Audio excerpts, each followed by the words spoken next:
Well, good afternoon, everyone. My name is Supervisor Matt Levere. I'm happy to be with you for this week's Ventura County COVID-19 update.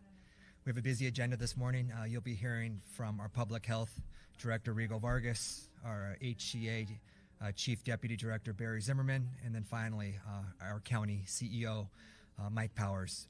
The good news, which you probably heard yesterday, was that Ventura County was able to announce the opening of vaccines to those in our community who are 65 and over. That means over 80,000 residents in our community are now eligible to be vaccinated. But just being eligible isn't the same as actually having the supply, and that continues to be our daily fight and our daily priority. The county has worked so hard to put infrastructure in place where we're able to be vaccinating over 25,000 people a week with the plans that we have in place. And that's going to increase in the next few weeks as we open up even more vaccine sites throughout the county. The problem, obviously, is that we're getting about half that amount from the state. And so if there's any message that I want to impart today, it's just for the public to know that we at the county are advocating on so many different levels to get every single available dose of vaccine we can. And when we get it, we put it in arms. Our administration rate remains among the highest in the state, and even with our supply constraints, we have the 12th highest volume in the entire state. And so we will continue this fight, and we will promise to be vaccinated as many people as possible, as soon as possible. But there's good news too. Our 7-day case average continues to go down. Our positivity rate continues to go down. Our hospitalizations continue to go down. And our ICU capacity continues to rise. In fact, we tripled our ICU capacity in the last week. But I say all this as a reminder that these numbers are a direct result of the hard work of so many to follow the necessary safety precautions. Now is not the time to be complacent. Now is the time to be vigilant. Please, everybody, remember, wear a mask, keep your distance, avoid large gatherings, wash your hands. If we keep doing all of this, we are on the path to the red tier and beyond, but it's only going to happen if we continue to take these important efforts. And then lastly, I want to bring up one other important topic. At our board meeting yesterday, we were able to authorize a second round of business assistance grants, another $20 million grant program for local businesses that have been hurt by the COVID-19 pandemic. We anticipate releasing more information on this in the next few weeks, but it's important for all business owners to know that more help is coming. And for you in the public, now more than ever, we need to be supporting our local businesses. Restaurants, retail, any shopping in our community, they need our help right now. So if we can all, in a safe manner, go out, support these businesses, and that's how we will get through this as a community. And with that, I'd like to turn it over to our Public Health Director, Rigo Vargas.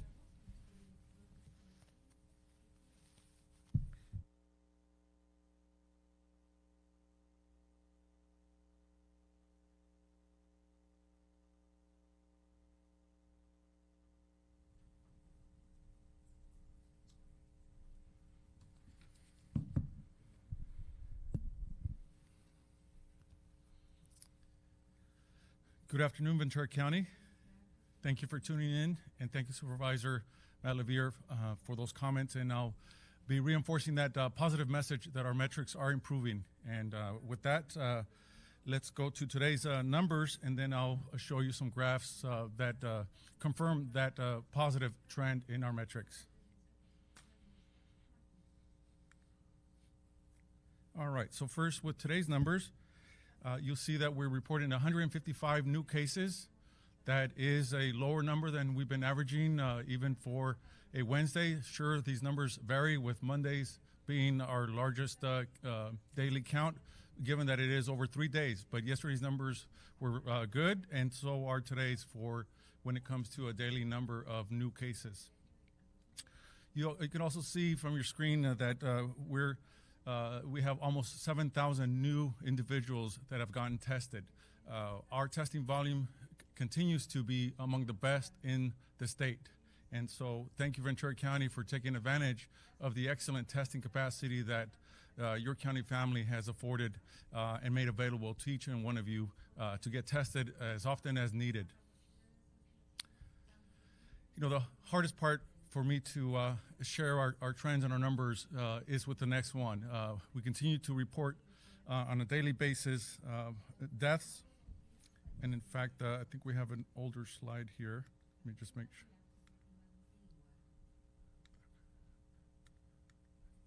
Sorry about that.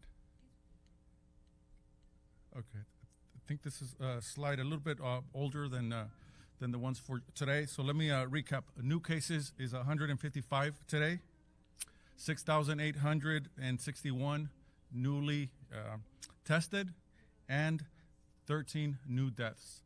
And so, as I was saying, this is the most difficult part of my presentation is, releasing this information of people that have passed away due to COVID. It's hit, I believe, this pandemic firsthand most of our families now by this time. We know, if not one, of several people in our families that have gone positive, and we know, unfortunately, all too many family members that have passed away.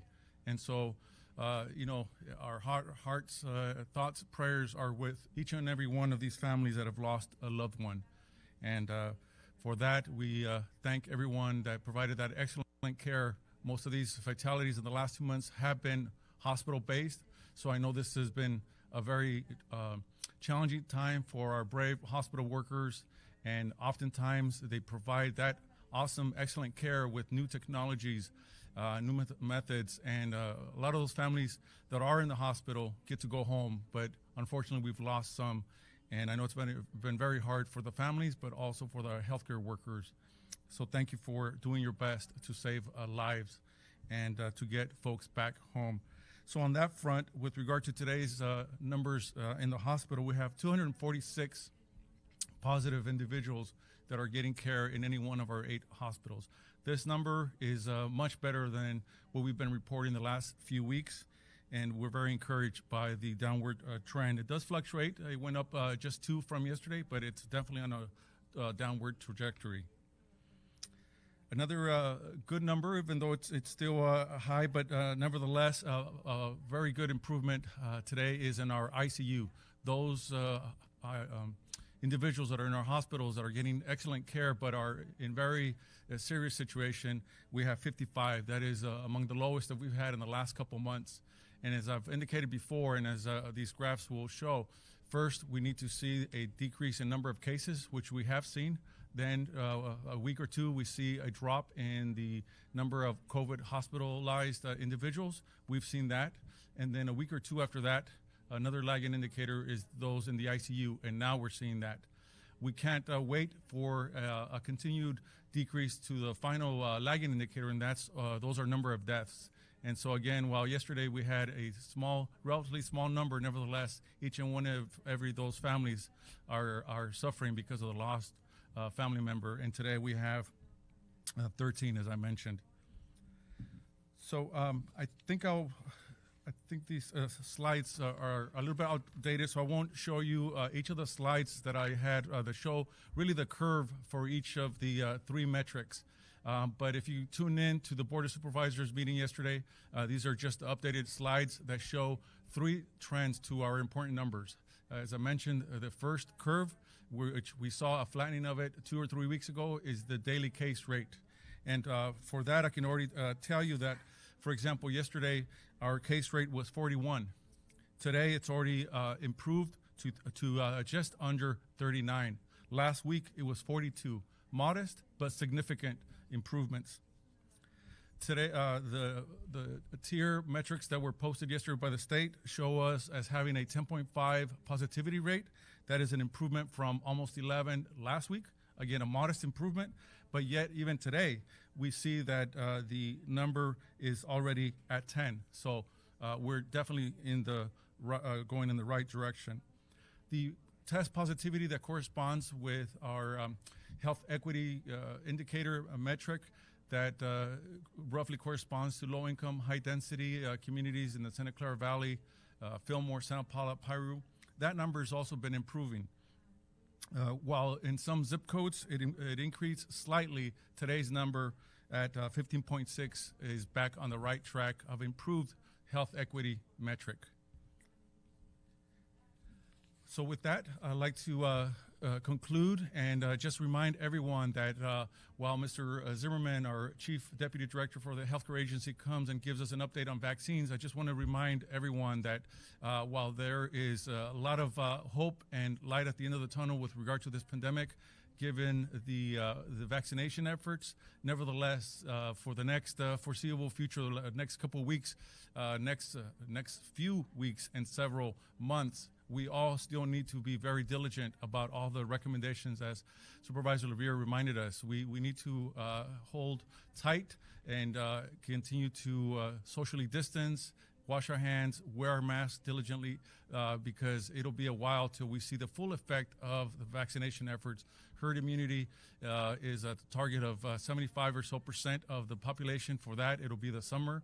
And so meanwhile, please continue to abide by all the safety and health regulations so we can bring our numbers further down, so that further in additional restaurants and other businesses can open up indoors, and so that more children can enjoy the benefits of getting in-person instruction back in school for those many schools and children that are not back in school. So with that, again, I'll turn it over to now our Chief Deputy Director for the Healthcare Agency, Mr. Barry Zimmerman.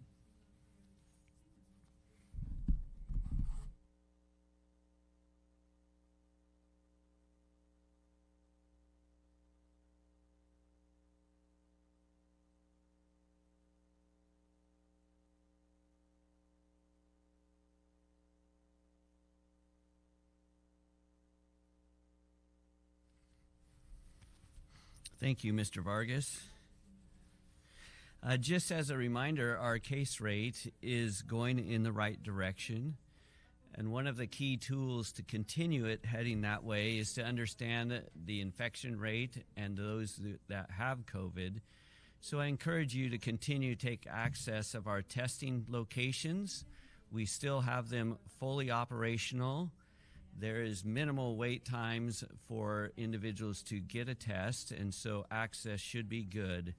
And I make that as an important emphasis that we need to still understand who has COVID and how to act to isolate that to continue to stop the spread that is going forward, and that will further accelerate our lowering in the case rate.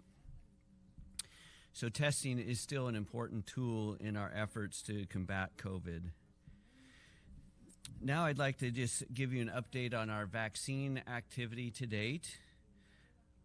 Let me update you with the numbers that will be posted in our dashboard today. We have vaccinated 106,000 individuals to date. That means 84,000 individuals have received their first dose, and the balance, 22,000, has received their second dose.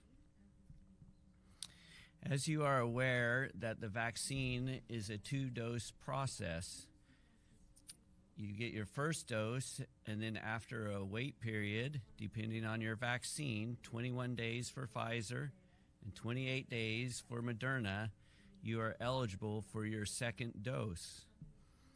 Since we started the vaccine effort, everyone up until the end of January basically received their first dose of their vaccine. So now in the month of February, we have a significant number of individuals that are needing their second dose. So second dose appointments are a priority in order to finish individuals to receive their second dose vaccine within the prescribed timeline. Let me discuss a little bit. That timeline is not as precise as some may think, in the sense that if I'm 21 days from my first Pfizer vaccine, I do have a 2-week window that we would like to get you scheduled and to receive your second dose associated with that vaccine. So my message is, as we schedule out the second dose vaccines, that there is some leeway and tolerance, and this is under the guidance of the CDC, to allow a time period up to 2 weeks and even 3 weeks for the Pfizer to get your second dose. And it should not hamper the effectiveness of that vaccine. In that effort, we are sending out those who are eligible to schedule an appointment for their second vaccine should receive a notification. Most notifications are coming via email, and in that will be a link to the appointments available for your second vaccine. If you work through those appointments and there's none available, we will send a second link out to also get additional appointments available so you can schedule your second dose. We understand that the scheduling system is not optimal. It's the one we have and have been working with as we started this pandemic, and we're trying to make improvements there. We are also working on an appropriate web page in which individuals can go to for their second dose appointment, and to make it so that you can register when you're available for that second dose or eligible for that second dose. So that should be coming in the days to help assist individuals to schedule their second dose appointment. To give you an idea, we have already scheduled all the appointments available for our first doses for the month of February. And that's over 12,000 appointments have been made available for first dose appointments. The second dose appointments we have made available is around 43,000 appointments for the month of February, and this should allow adequate number of available slots for those that require a second dose appointment. So in order to equalize out the number of first dose appointments through our system and second dose appointments that are required, we are expanding our system to increase the total volume of vaccines that can be administered throughout the county. In that effort, we'll be opening a clinic on Rose Avenue in the formerly known as the Baby R Us building. And that will be opening tomorrow to orientate and to start appointments at that facility. That clinic facility will be targeting second dose appointments for the next week and a half. In addition to that, on the 18th of February, we'll be opening an additional clinic at the Ventura County Office of Education's Conference Center on Adolfo Road. And that will also be set up to help handle both second and first dose appointments. Overall, increasing our capacity of this system does not necessarily mean we have more vaccines. What it does mean and position us to be ready that as vaccines grow, we will able to also grow our total appointments to handle both first dose and second dose appointments. We are also looking at other locations and sites throughout the county for additional points of distribution, and those will be announced in further meetings. I would just like to recognize that our priority up until yesterday when we announced to open up eligibility for the 65-year-olds and older was focused in on our most senior population, the highest risk group that was impacted with the highest death rate, and that was those 75 and older. To date, we have vaccinated some 32,000 75-year-old and older seniors, which puts us almost to 60% of the total population estimated for that age group. That is an excellent work in order to protect that vulnerable population. We felt it appropriate to open now the eligibility to 65 and older, so you are eligible, but we did recognize that the appointments would be limited based on our vaccine availability. This is not unique to Ventura County. Many other counties, such as Los Angeles, is also working through second dose appointments, and other neighboring counties, as well as counties throughout the state, are also working through second dose appointments, which has limited first dose appointments throughout. The concern and issue and what we advocate for constantly is for additional vaccines to be available so we can administer them broadly throughout our system. As Supervisor Levere explained, we have capacity to do more. We just need more supply. So I'm encouraged by our direction and where we're headed, how we're building out our distribution system. It is not enough to meet the demand, and I apologize for that, and I ask that we be patient and continue to connect with us for information and updates. As appointments become available, we'll try to push them out as soon as possible and give everyone a free and equal access to those appointments. We recognize that many long to have the vaccine. We will work hard to make it available to you as best we can, and we hope that the supply will continue to grow, that we will be offer more and more appointments. So that concludes our vaccination updates. We hope by next week we will also have a new dashboard that can be posted with a lot of statistical information that you can track the progress and the status of our vaccination efforts. I'll now turn the time over to our CEO, Mr. Mike Powers, who will address you.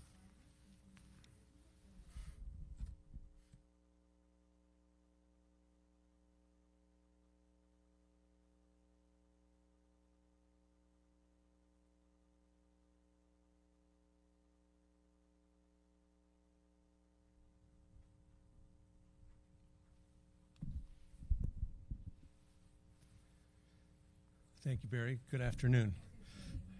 Just to give you a big picture sense of where we're at in terms of our capacity on vaccinations, as Mr. Zimmerman talked about, all the pieces that we're putting in place to expand our capacity, we want to share with you sort of what the big picture looks like. And you can see our goal by the end of this month is to be able to do 8,000 per day. We're doing about 3,500 or more per day now. Again, it's all dependent on supply. The goal also by the end of the month is to be able to do about 15,000 vaccines per week. And that is, that's very strong. Now you compare that to the fact that we're getting 10,000 per week of supply, and you can see the struggle that we're in. And so more on that later, but just to give you a sense of what our capacity is, it's strong but growing from a big picture standpoint. Wanted to also just let you know too that you can see some of our partners that we have, including our pharmacies, 15 pharmacy partners, as well as our clinic systems play a really important role. Clínicas del Camino Real, Community Memorial, Dignity, Identity, and these are really important partners in our delivery system, our ag communities, as well as the bottom point there I really want to emphasize as well, mobile teams. We had 5 not long ago, but now that's been ramped up to 15. So there's 15 mobile teams, and the goal there is to focus on homebound seniors and folks with disabilities and access and functional needs issues. So that is really already helping, and that expansion of the mobile teams is going to make a big difference as we go forward. Again, it's dependent on our supply of the vaccine. In terms of testing, you heard Mr. Zimmerman talk about that. A couple of milestones. Now we have now tested more than 1 million people in this county. So our population is 850,000. Well, that's because some people get tested more than twice, and that's good and that's important. But we've also focused on our equity areas. And what do we mean by that? That's communities of color, low-income, high-density communities, making sure we reach out and engage with those communities in culturally meaningful ways with our community partners. And we're doing that. And in fact, just this last month, we've had 26 pop-up sites in a lot of community neighborhoods and schools and churches and other common accessed areas. So something that's very, I think it's a big difference maker for our county. You heard the positive direction of our numbers. Well, a big reason for that is the capacity we have in terms of our testing, but also you, the community, getting tested. And that's what's making a big difference, I think, in our numbers dropping and following the guidance. Lastly, I'll just talk about where we go from here. So one of the things that we're doing a lot of, as you heard Supervisor Levere allude to, is advocacy. Advocating at the state, regularly, multiple channels. We need the vaccine. We get it. We give it. Equity. Now, this is important too because the state is transitioning going forward to a third-party administrator. So there's two things that concern us about that. One, in terms of the equity area, making sure we provide vaccinations to our communities of color and low-income, high-density communities.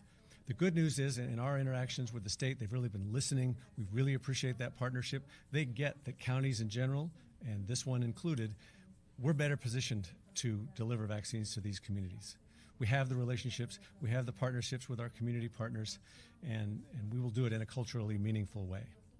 The other piece that we are concerned about and engaged with the state is in terms of the delivery system that they're designing for this third-party administrator. And we're still getting the details of it, but that's why we're advocating so regularly as they're designing it. Our sense is that the state is concerned that there's a fair amount of volume that's sitting in some counties, not ours, not being administered. So how can they, as a state, bring forward large systems to help with that vaccination system? That makes sense. And in some counties, that's the right way to go. But in some other counties, larger counties, and counties like our county, it would not be a help to us. We do have mass vaccination sites, as you can see on the slide. And what we've shared with them, just being very straight with them in a very civilized way, though, is that if they were to divert vaccines away from us to these larger systems, we really feel like that would undermine our ability to provide max vaccinations. And we think in our county we can really demonstrate that. It's not just nice words. If you look at our testing capacity, it's the number 1 or 2 testing capacity in the entire state. So we've proven that we can do it. We're building strong capacity. We'll do what the community and the state wants. And as you can see, we're building our momentum. And so our basic message to the state is, if it ain't broke, don't fix it. Please help us. And we appreciate your partnership. And we'll continue to advocate because the capacity that we're building here, we think is really working, and it's going to help deliver the vaccines in the most efficient way possible to keep our community healthy. So with that, thank you, Ventura County, for all you're doing. All the great news on the numbers that are happening is because of you, and we really appreciate it. Take care, and we'll stay engaged with you. Thank you.